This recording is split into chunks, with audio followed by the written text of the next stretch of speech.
to make the payment lower. And even though they did all that, the payment was still about $160 a month more than what it was supposed to be. Going from 60 months to 84 months. Yes. Wow. Yep, and the interest rate jumped up that far. Okay, so Stick, tell us where does that bring us up to now? All this has happened to Rebecca. You're now involved.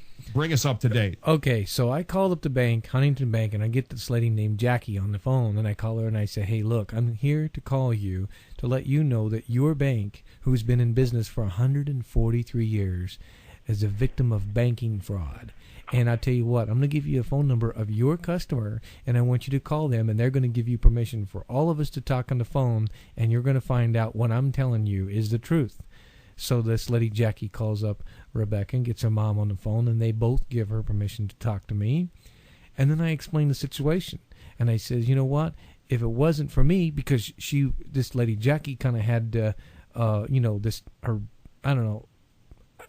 I'm sure she had an attitude because you weren't the buyer, nor were you on the contract. Yeah. You're just a Joe Schmo calling up. Yeah. I get it. Yeah. So, and I told her, I says, you need to slow down and appreciate the fact that I'm bringing this to your situation. You have a customer that's a victim of banking fraud. Clear it out. You know what? And your bank financed a LoJack for $1,190, and that very same day that your customer bought that car, the dealership was giving LoJacks away for free.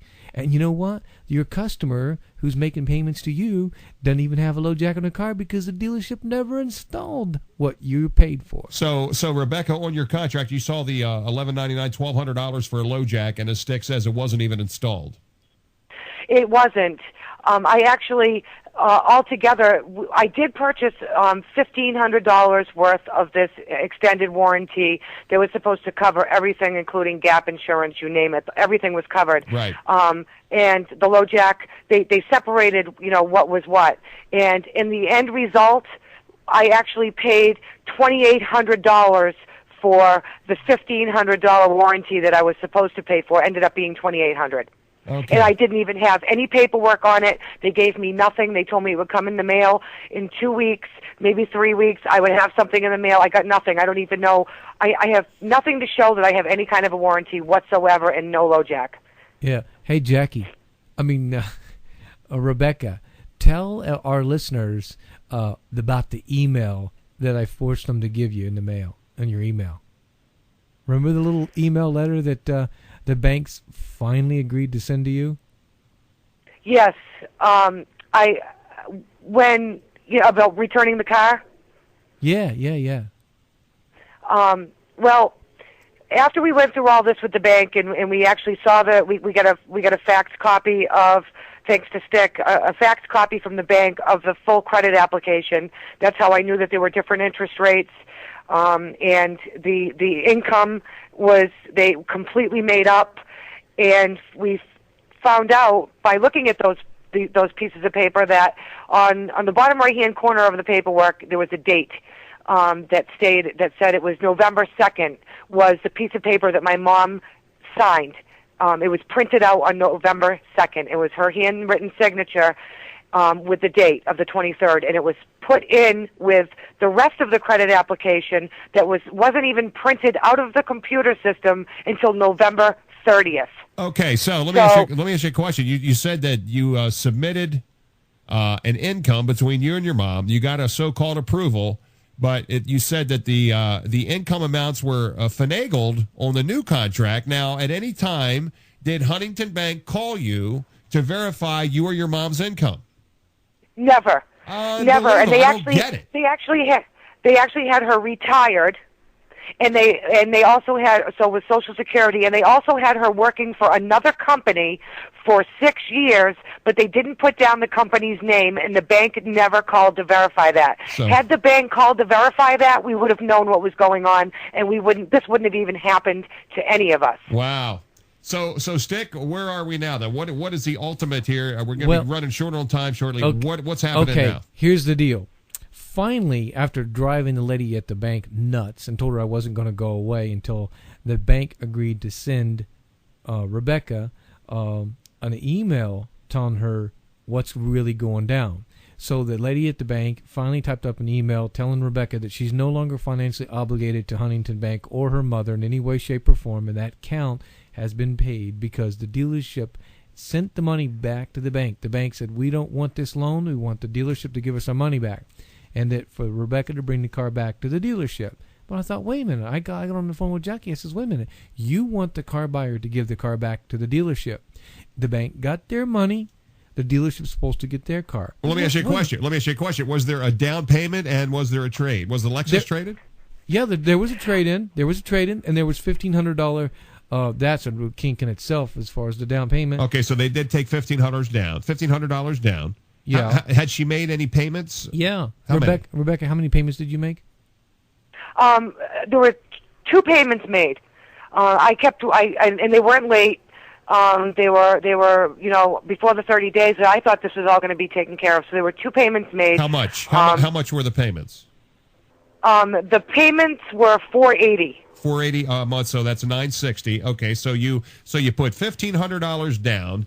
You had 2 payments of $480, so $960 there. So you put just under $2,500 out of your pocket into this vehicle, $2,460 to be exact. Right, and they also took my Lexus and sold it. So they sold it. They took my Lexus, sold that.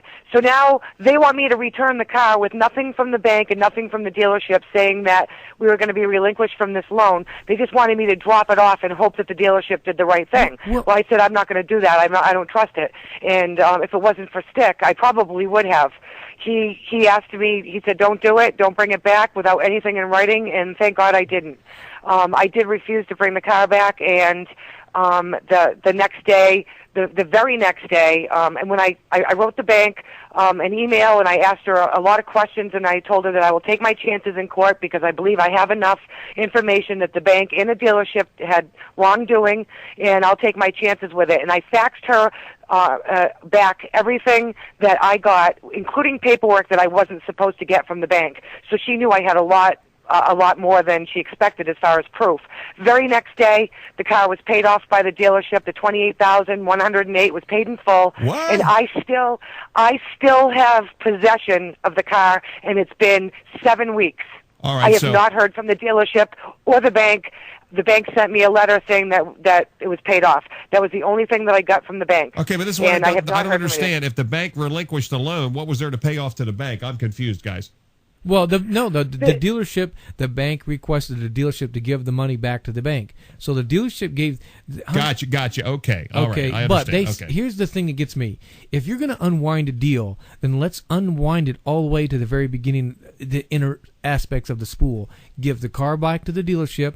The car dealer, the bank gets their money back, and the car buyer gets all of her payments back. Why is the bank keeping the car buyer's payments? Why is the bank or somebody keeping her down payment? She, unwind a deal. Let's unwind a deal. What about the car buyer's trade-in? You want to unwind a deal? Go fetch it. So the Lexus is gone. She paid $2,460 to Huntington Bank. Did you get any of that money back, Rebecca? I got nothing back, nothing at all. The thing is, it's so bizarre because they pretty much, the bank and the dealership. Or the bank must have had enough against the dealership to force them to pay back that loan without having possession of the car. But see, the dealership was holding back giving the bank money because I still had the car. But even though I refused to give it back, they still paid the bank back in full. And I still, to this day, have the car and have heard nothing from anybody. And all I can think of is that the dealership must have done something pretty bad in order for them to pay the bank back without having possession of the car. Well, I still have it. Check this out. I called up Jackie at the bank, and I said, let me tell you something. If you guys hired me to come into your bank, I bet you I could find 100 more deals just like this one in your books. You guys don't have the ability to spot banking fraud from car dealerships. And then she got really twisted at me. And I told Rebecca, I'm telling you, I wouldn't give up this car until somebody completely unwinds this car. Okay, deal. so let me ask you a question. Where's the title? Well, I'm sure the dealer's got it. That is yet to be seen. I don't know where it is yet. Okay, all right. Have they? Where's the car? Do you have it locked up in a garage? I do. I have the car, and nobody's taken it. Okay. Has anybody attempted to repossess it?